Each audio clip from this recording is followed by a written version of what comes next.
Splatoon 3 has an absolutely massive Super Mario reference lurking in its inky depths. Let's jump right in and find out more. To understand why Splatoon would include a Mario reference in the first place, you have to consider what's actually going on in Splatoon. You're covering turf in inky goop and using it to take down your enemies. Wait a second, inky goop that you use to attack your enemies? Didn't somebody in the Mario series try that before? That's right, Bowser and Bowser Jr. made use of a goop-spreading paintbrush to ink Isle Delfino back in Super Mario Sunshine, where it was Mario's job to clean it all up. So we can immediately see where Nintendo got the whole ink idea from in the first place. But of course, that alone wouldn't be enough of a Mario reference. No, Splatoon 3 goes absolutely all out. You see, in Super Mario Sunshine, one of the locations Mario visits is the plush 4-star Hotel Delfino. Unfortunately though, it seems to have gone completely missing. What could have happened?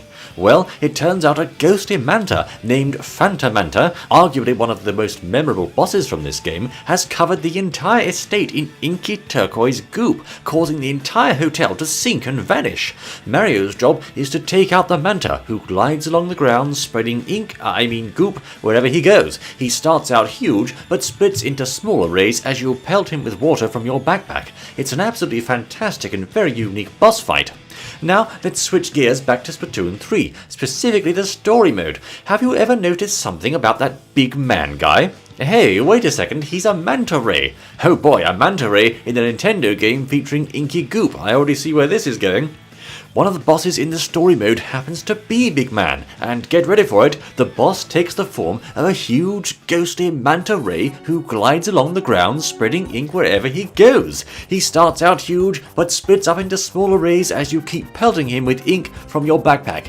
Oh, and did I mention the unique ink this boss uses? It looks basically identical to the goop Phantomanta uses in Super Mario Sunshine. Even the boss's name, the Hype Manta Storm, is a reference to the name of the boss's mission in Super Mario Sunshine called the Manta Storm. Yep, that's right, this boss is basically Phantomanta in a Splatoon game.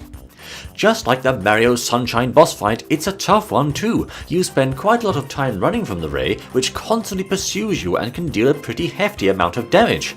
I managed to clear it on my first try, unlike the Mario boss, but it was no pushover, that's for sure. So there you have it, an absolutely massive Mario reference in Splatoon. I was very pleasantly surprised when I bumped into this boss fight, since it's such a great throwback to one of the most memorable battles in Sunshine. It really makes you want to see Nintendo do a remake of Sunshine, doesn't it? But until that happens, stay fresh!